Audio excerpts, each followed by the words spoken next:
بسم اللہ الرحمن الرحیم۔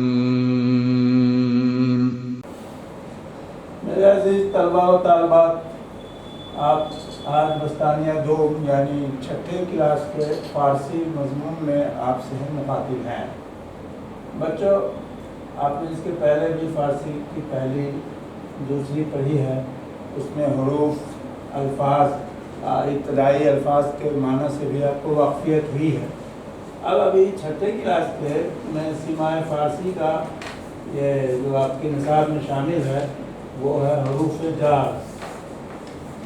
بچوں، پہلے حروف جار کو ہم لوگ جان لیں کہ حروف جار ہے کیا۔ حروف جار ان حروف کو کہتے ہیں جن کا اپنا معنی تو ہو لیکن بغیر اسم یا فعل کی مدد کے وہ اپنے مفہوم کا اظہار نہ کر سکے، یعنی اپنے وجود کے لیے وہ اسم اور فعل کا محتاج ہے۔ اور دوسری بات یہ کہ جملہ اگر حروف کا استعمال نہ کیا جائے حروف جار کا تو جملہ بھی نامکمل رہ جائے گا۔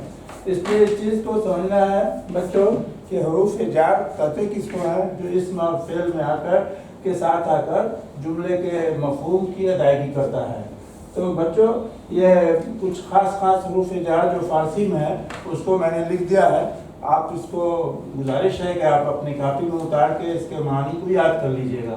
جیسے دیکھیے، کنار کے معنی کنارہ، با کے معنی تا معنی تک، از کے معنی سے، با کو تک، با معنی ساتھ، بر کے معنی پر، برائے کے معنی واسطے، برون اور بیرون دونوں ایک ہی لفظ ہے، دونوں کا معنی باہر ہوتا ہے۔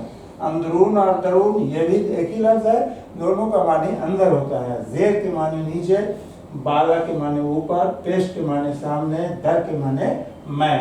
تو بچوں، یہ کچھ اور بھی ہے حروف جار، لیکن کچھ خاص ہیں جو کثیر الاستعمال ہے۔ اس کو آپ کو کاپی پر لکھ کے یاد کر لینا چاہیے۔ باقی بات آگے کی بات جو ہے کچھ چھوٹے بہت سے الفاظ سے واقفیت آپ کو ہو چکی ہے نیچے کے درجوں میں، مثلاً تیسرے، چوتھے اور پانچویں میں۔ تو اب چھوٹا جملہ کو بنانا بھی سیکھنا چاہیے۔ تو اس میں کچھ ہم فقرے ہیں جس کو پہلے پڑھ دیتے ہیں بلند خوانی کے تحت، جس سے آپ کو الفاظ کے تلفظ میں دشواری نہ ہو، اور اس کے بعد پھر اس کا معنی بھی ہم بتائیں گے۔ یہ ہے فقرے دیا ہوا ہے۔ بچوں، فقرے لفظ کیا ہے اس کو بھی سمجھیے۔ چھوٹے جملوں کو ہم فقرہ کہتے ہیں، اتنا یاد رکھیے، جو صرف 2 سے 4 الفاظ پر مشتمل ہوتے ہیں۔ اب سنیے، با خدا، بر اتوبوس، بر دبیرستان، برائے من، بیرون خانہ، برون در، اندرون مسجد، درون اتاق، بالائے درخت، زیر پا، پیش دوست، پس دیوار، از دہلی تا پتنا، در کتاب، کنارے دریا، میان مردم، روئے میز، توئے کیسا، شمارہ، گرد دوست، چند سخن۔ بچوں، اس میں ایک لفظ آیا ہے پتنا، جس کا معنی اس کے نقشے سے آپ سمجھ سکتے ہیں، تلفظ سے اس کا مطلب کیا ہوا۔ پٹنا کو ہی فارسی میں پتنا کہتے ہیں۔ اس کی وجہ یہ ہے کہ فارسی حروف تہجی میں ٹے حرف نہیں ہے، تو ٹے جہاں اردو میں ملے گا اس کی جگہ پر تے لگایا جائے گا۔ بچوں، اس ٹیکنیک کو یاد رکھیے، ٹے جہاں پر بھی اردو میں ہوگا جب وہ فارسی میں لکھا جائے گا تو تے ہو جائے گا۔ تو اتنا اپنے بچوں سمجھ لیا۔ اب ان فقروں کا معنی بھی سمجھیے، یا یہ کہیے کہ ہم بول رہے ہیں، آپ اپنے کاپی میں اتار لیجیے۔ با خدا، آپ نے با کے معنی پڑھا ہے ساتھ، تو کیا ہو جائے گا؟ خدا کے ساتھ۔ بر اتوبوس، آپ پہلے پڑھ چکے ہیں، اتوبوس کے معنی بس ہوتا ہے، بر اتوبوس بس پر۔ با دبیرستان، اسکول کو۔ برائے من، میرے واسطے۔ بیرون خانہ، گھر کے باہر۔ برون در، دروازے کے باہر۔ اندرون مسجد، مسجد کے اندر۔ درون اتاق، کمرے کے اندر۔ بالائے درخت، درخت کے اوپر۔ زیر پا، پاؤں کے نیچے۔ پیش دوست، دوست کے سامنے۔ پس دیوار، دیوار کے پیچھے۔ از دہلی تا پٹنہ، یعنی دلی سے پٹنہ تک۔ در کتاب، کتاب میں۔ کنارے دریا، دریا کے کنارے۔ میان مردم لوگوں کے درمیان، روئے میز میز کے نیچے، میز کے سامنے یا اوپر، شمارا تم لوگوں کو، گردے دوست دوست کے چاروں طرف، چند سخن کچھ الفاظ کچھ باتیں۔ بچوں اس میں کچھ ایسے الفاظ بھی آئے ہیں جو پہلے آپ نے نہیں پڑھا تھا، حروف جار جو ہیں وہ تو آ ہی گئے ہیں۔ جیسے اتاق لفظ آیا ہے، اتاق کے معنی ہوتا ہے کمرہ، سخن کے معنی ہوتا ہے بات، اور چند کے معنی ہوتے ہیں کئی، باقی الفاظ سے آپ واقف ہیں۔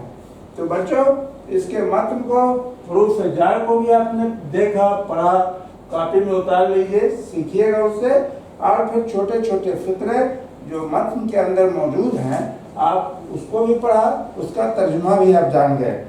اب ایک بات اور ہے بچوں کہ کچھ اس میں سوالات دیے ہوئے ہیں، جیسے درج ذیل حروف کا ترجمہ کیجیے۔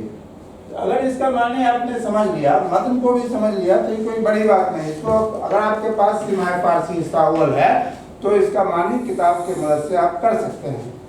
10 حروف ربط کے فقرے بنائیں، حروف ربط کے 10 چھوٹے چھوٹے جملے بنائیں، اور ذیل کے فقروں کا ترجمہ کیجیے۔ یہ ہم ترجمہ کر دیتے ہیں، کاپی میں اپنے آپ لکھ کے پھر اس کو اپنے سے ترجمہ کیجیے۔ جیسے میرے آگے پیش من، تمہارے پیچھے پسے شما، درخت کے اوپر بالائے درخت، گھر سے مسجد تک، از خانہ تا مسجد، جیب کے اندر اندرون جیب، تیرے میرے بیچ، درمیان من و تو، میز کے اوپر، روئے میز، خدا کے ساتھ، با خدا، خدا کی قسم، قسم خدا۔ تو بچوں آپ نے حروف جار کو بھی پڑھا، حروف جار سے متعلق فقروں کو بھی پڑھا، اس کے معنی کو سیکھا، اور کچھ سوالات بھی ہے جس کو آپ کو بنانا ہے۔ اس میں سے اردو سے فارسی کا جو نمبر 3 سوال ہے اس کو میں نے بتا ہی دیا ہے۔ نیچے کچھ الفاظ ہیں جو اپنے معلم سے پوچھ کر آپ ان کے ساتھ معنی یاد کر لیجیے گا، جو نئے الفاظ ہیں۔ ہم فی الحال اس کا معنی بتا دیتے ہیں آپ کو۔ منہ کے معنی بال، جبین کے معنی پیشانی، چشم کے معنی آنکھ، ابرو معنی بھاؤں، آنکھ کے اوپر جو ہے، گوشت کے معنی کان، بینی کے معنی ناک، دہن معنی منہ، دندان معنی دانت، لب کے معنی ہونٹ، زبان کے معنی زبان، حلق کے معنی حلق، منہ معنی بال، لب کے معنی ہونٹ، ریش کے معنی داڑھی۔ بچوں اس میں سوال جواب بھی سمجھ میں آ گئی بات آپ کو، اور اس کو آپ کو اپنے سے بنانا بھی ہے۔ تو اس میں ایک بات اور بھی ہے کہ چونکہ فارسی زبان سے ابھی آپ لوگ زیادہ آشنا نہیں ہوئے ہیں، کچھ الفاظ میں دشواری پیدا ہو سکتی ہے، اس لیے ان سب کو اتار کے معلم سے سمجھ کے حروف کو آپ کچھ نئے الفاظ کو یاد کر لیجئے۔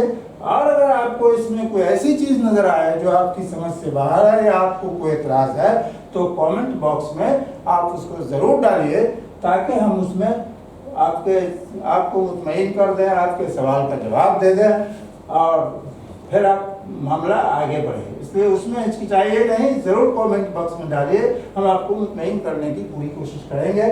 تو بچوں یہیں پر ہم اس کلاس کو اختتام کریں۔